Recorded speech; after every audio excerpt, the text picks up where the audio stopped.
Hello everyone, welcome back to our channel Star Classes. So today we will continue our exercise 11.2 from question number 3rd. Exercise 11.2 question number 3rd. जैसा कि आप सभी को मालूम है exercise 11.2 में हम किसके बारे में पढ़ रहे हैं, इनवर्स प्रोपोर्शन के बारे में पढ़ रहे हैं। इनवर्स प्रोपोर्शन की कंडीशन ये होती है, अगर कोई वैल्यू फर्स्ट वैल्यू इंक्रीज हो रही है तो उसके साथ साथ सेकंड वैल्यू क्या हो रही होगी, डिक्रीज हो रही होगी। अगर फर्स्ट वैल्यू डिक्रीज हो रही है तो सेकंड क्या हो रही होगी, इंक्रीज हो रही होगी। यहाँ पे हमारा जो फर्स्ट क्वेश्चन दे रखा है, सबसे पहले उसमें मैं यहाँ पे इसकी टेबल बना देती हूँ जिसमें हमें नंबर ऑफ स्पोक्स गिवन है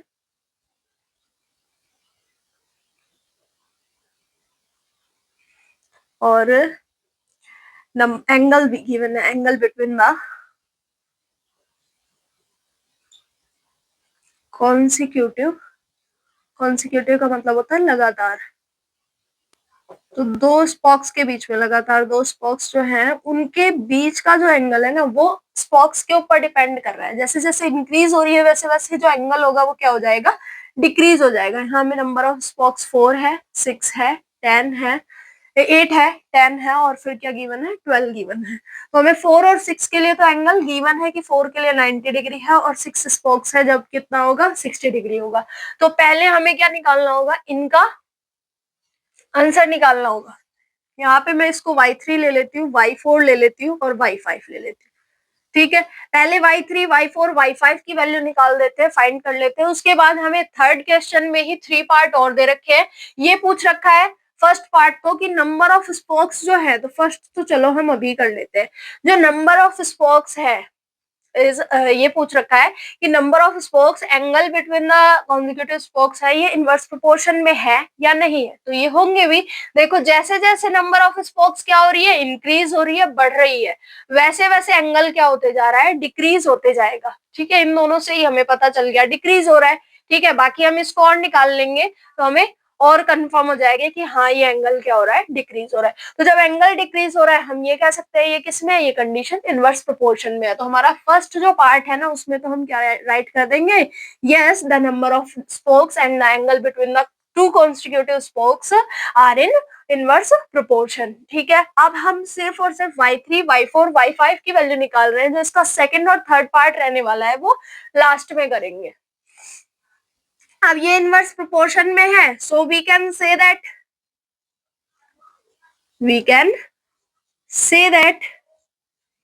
हम ये कह सकते हैं क्या, x1 y1 is equals to x3 y3।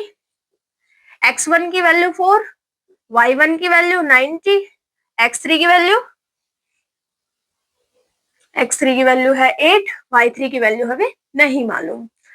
y3 is equals to 4 into 90 divided by 8।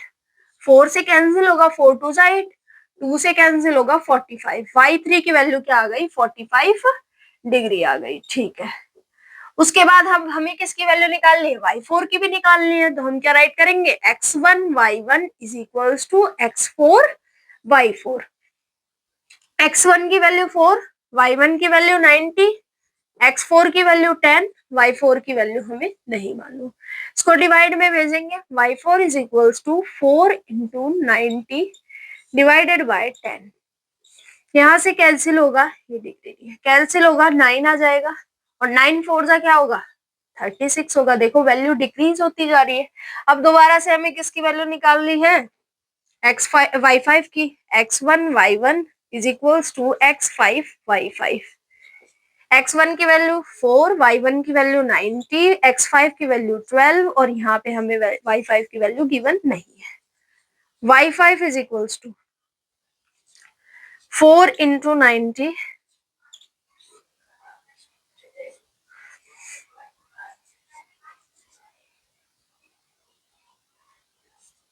4 3 जा 12, 30। y5 की वैल्यू क्या आ गई, 30। ये तो हमारा इन पार्ट से फर्स्ट सेकंड थर्ड पार्ट करने से पहले वाला पार्ट था जो हमें सॉल्व करना था। अब हम क्या करेंगे, हम इसका सेकंड और थर्ड पार्ट गिवन है उसको करेंगे। सेकंड पार्ट में हमें जो नंबर ऑफ स्पोक्स है ना वो कितना गिवन है, वो हमें गिवन है 15, तो 15 अगर नंबर ऑफ स्पोक्स है तब एंगल कितना होगा, तो हम उसको करेंगे सेकेंड पार्ट को। ये तो मालूम ही है कि इनवर्स प्रोपोर्शन में राइट करेंगे x1 y1 is equals to x2 y2। ठीक है, x1 की वैल्यू हमें पता ही है 4 है, y1 की वैल्यू हमें पता ही है 90 है, और x2 की वैल्यू 15 है, y2 की वैल्यू हमें फाइंड कर दी है।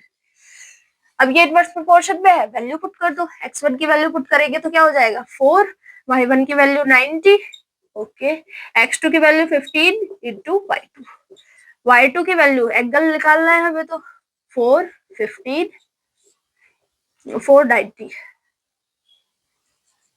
और 15 15 6 90 एंड 4 6 24, यहाँ पे 24 डिग्री आंसर आ जाएगा। ठीक है, अब इसका जो थर्ड पार्ट है, थर्ड पार्ट हमें ये कह रहा है, थर्ड पार्ट में हमें एंगल गिवन है, तो हम यहाँ सेम ऐसे राइट करेंगे x1 y1 is equals to x2 y2।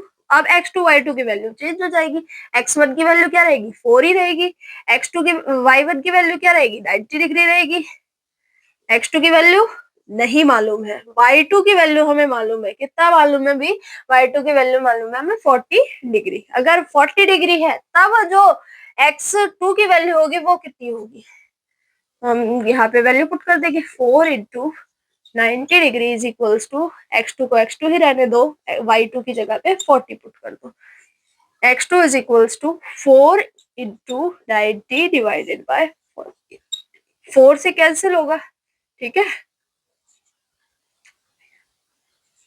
40 हो जाएगा, यहाँ 10 आ जाएगा, यहाँ पे x2 की वैल्यू 9 स्पोक्स आ जाएगी। ठीक है, ये हमारा थर्ड पार्ट कंप्लीट हो गया। जो इसका फोर्थ पार्ट है वो ये कह रहा है, एक बॉक्स है, ठीक है, box of if a box of sweet is divided, एक बॉक्स में स्वीट्स है, उनको डिवाइड किया जाता है कितने स्टूडेंट पे 24 चिल्ड्रंस पे, तो एक के पास जो स्वीट आ रही है वो कितनी आ रही है 5 स्वीट्स आ रही है। ठीक है, अगर बच्चे कम कर दिए जाए, अगर 4 स्टूडेंट पहले 24 थे, 24 में से 4 कम कर दूं मतलब कि 20 स्टूडेंट बच गए, अब जो स्वीट्स होगी वो कितने में डिस्ट्रीब्यूट हो जाएगी 20 स्टूडेंट में डिस्ट्रीब्यूट हो जाएगी, तो उनके पास ज्यादा स्वीट्स आएंगी क्योंकि 4 बच्चे नहीं है भाई, 4 की जगह पे उनके पास ज्यादा आएंगी ना। तो जैसे ही नंबर ऑफ स्टूडेंट्स डिक्रीज हुए, नंबर ऑफ स्वीट्स क्या हो गई इंक्रीज हो गई, इंक्रीज हो जाएंगी, तो ये किसमें है इनवर्स प्रोपोर्शन में है। हम यहाँ पे क्वेश्चन राइट नहीं करेंगे, हम सिर्फ और सिर्फ स्टेटमेंट को समझते हुए चलेंगे। एनसीईआरटी पैटर्न हम कर रहे हैं, बुक्स आप सभी के पास है।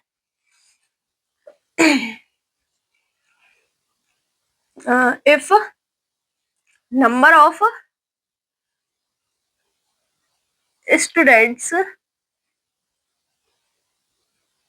decrease, so number of sweets are increase, hence it is in inverse proportion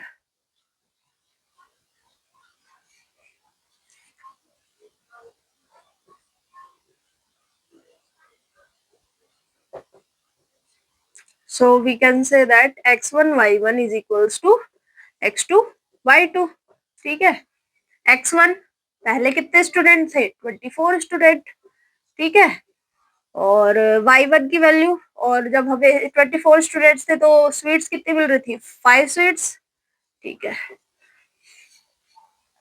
if 4 students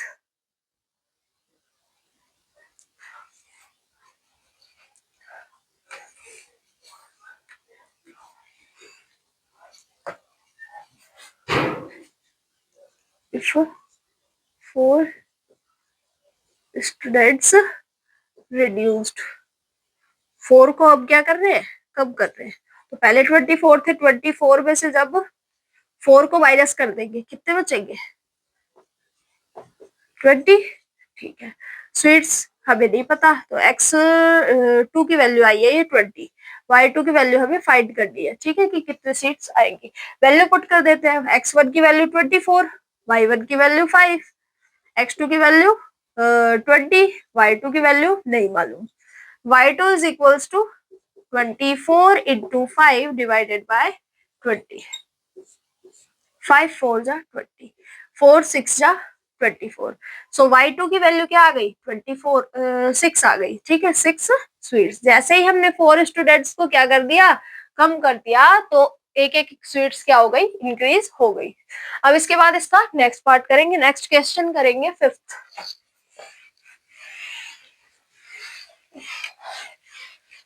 fifth question कह रहा है, ए फार्मर, एक फार्मर के पास इतना फूड है कि वो 20 कैटल्स को 20 एनिमल्स को क्या कर, एनिमल्स के जो कैटल्स है उनको 6 डेज तक क्या कर सकता है, खिला सकता है, ठीक है। तो यहाँ पे हम x1 की वैल्यू राइट कर देते हैं 20 एनिमल्स, ठीक है। उसके बाद y1 की वैल्यू जो गिवन है वो कितनी गिवन है, 10 डेज 6 डेज सॉरी, 20 एनिमल्स को 6 डेज वो आराम से खिला सकता है, इतना फूड उसके पास है, सफिशिएंट इनफ फूड है उसके पास, ठीक है। अगर हम क्या कर दे, ये जो एनिमल्स है इनकी वैल्यू को डिक्रीज कर दे, नंबर ऑफ एनिमल्स को कम कर दे, तो जो नंबर ऑफ डेज होंगे वो इंक्रीज हो जाएंगे। अब ऐसा तो है नहीं कि एनिमल्स कम हो गए फिर भी खाना उतने दिनों में ही खत्म हो रहा है, नहीं।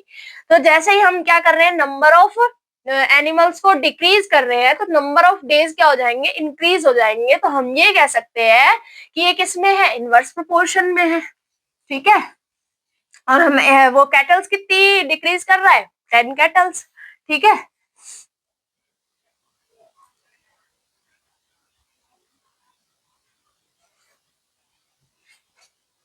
और अगर उसकी जो इसमें मोर बोल रखा है भी, ठीक है, x1 की वैल्यू में क्या कह रखा है, 10 मोर कैटल्स, उसकी जो कैटल्स है 20 एनिमल्स है, उसमें 10 एनिमल्स और कर दे, तो नंबर ऑफ डेज क्या हो जाएंगे, डिक्रीज हो जाएंगे। तो यहाँ पे x2 की वैल्यू तो हो जाएगी कितनी, 10 एनिमल्स और ऐड कर दो, कितनी हो गई, 30 एनिमल्स। जब 30 एनिमल्स है तब तो ये फूड भाई इतने दिनों नहीं चलेगा, कम दिनों ही चलेगा, तो y2 की वैल्यू हमें फाइंड करनी है। So we can say that, we can say that if the number of kettles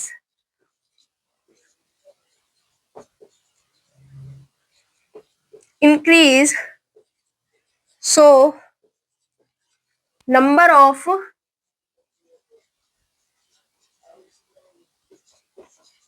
days for number of days of food they eat decrease, so it is in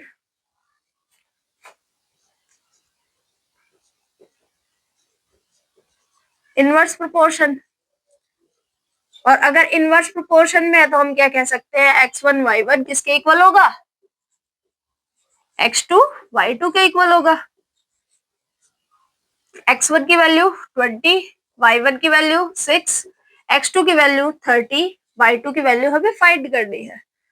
तो यह हो जाएगा y2 is equal to, ये 30 किस में चला जाएगा, divide में, 20 into 6 डिवाइडेड बाय 30, कैंसिल होगा। यहाँ पे हो जाएगा 5, 6 5 जा 30 होता है, क्योंकि 5 से कैंसिल करेंगे, 5 4 जा 20। So y2 is equal to 4 days.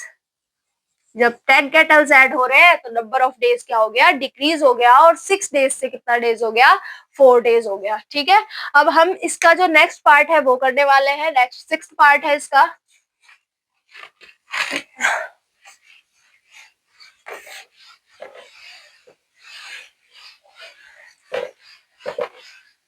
इसका जो 6th क्वेश्चन रहने वाला है वो ये है, कॉन्ट्रैक्टर है वो एस्टिमेट, एस्टिमेट का मतलब होता है अनुमान लगाना, वो ये एस्टिमेट करता है कि जसविंदर, क्वेश्चन नंबर 6, एक कॉन्ट्रैक्टर है जो ये अनुमान लगाता है कि जसविंदर के घर को रिवायरिंग करने में 4 डेज लगेंगे, ठीक है, अगर 3% करते हैं तो। अगर हम नंबर ऑफ पर्सन क्या कर दे, 4 की जगह पे 3 कर दे, पहले 4 लोग काम कर रहे थे तो कितना 4% काम कर रहे थे, तो टाइम कितना लग रहा था, 3 डेज लग रहे थे, ठीक है।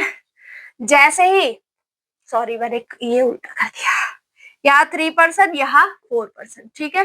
पहले अगर 3% क्या कर रहे थे, रिवायर कर रहे थे जसविंदर के हाउस को, तो कितने डेज लग रहे थे, 4 डेज लग रहे थे। अब अगर हम 4% को इंक्रीज कर दे रहे हैं, मतलब यहाँ पे 1% को इंक्रीज कर रहे हैं, ठीक है, तो नंबर ऑफ डेज क्या होने चाहिए, कम लगने चाहिए। अरे भाई एक बंदा यहाँ बढ़ गया तो उसको काम उसका बट जाएगा ना, यार जो काम कम लोग कर रहे थे उस काम को अगर ज्यादा लोग करेंगे तो जल्दी से हो जाएगा वो काम।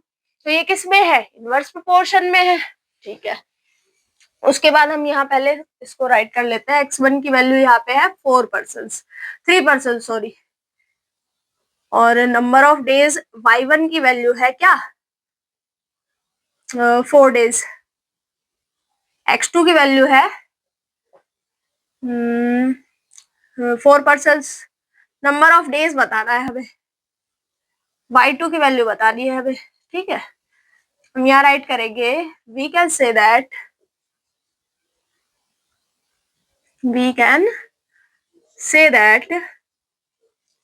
if the number of persons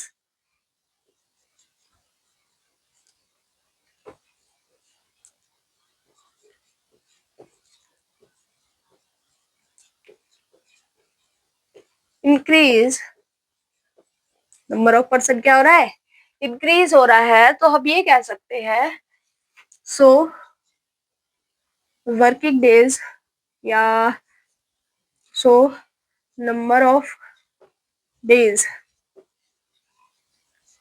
to complete a work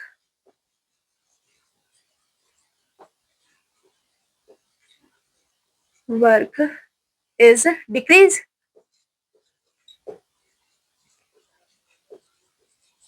and it is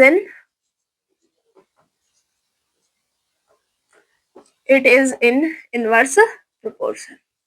ये किस में है, इनवर्स प्रोपोर्शन में है।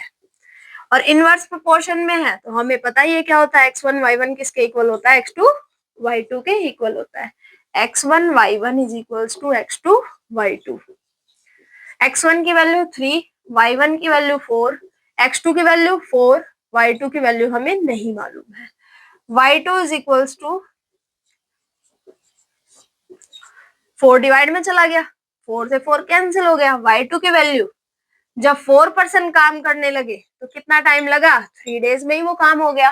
ज्यादा लोग आए तो कम दिनों में ही वो काम हो गया। तो ये थे हमारे इनवर्स प्रोपोर्शन के क्वेश्चंस। इसके बाद इसके 3 पार्ट या 4 पार्ट और रह रहे हैं, वो हम हमारी कल वाली क्लास में कंप्लीट कर देंगे और कल ये चैप्टर हमारा कंप्लीट हो जाएगा। उसके बाद हम कोई ऐसा चैप्टर लेंगे जो ज्यादा मार्क्स कंटेन कर रहा हो, जिससे ज्यादा क्वेश्चन कम जो मतलब आपके लिए इजी भी पड़े और उससे ज्यादा मार्क्स भी स्कोर हो जाए आपके, ठीक है। आज के लिए इतना ही, थैंक यू।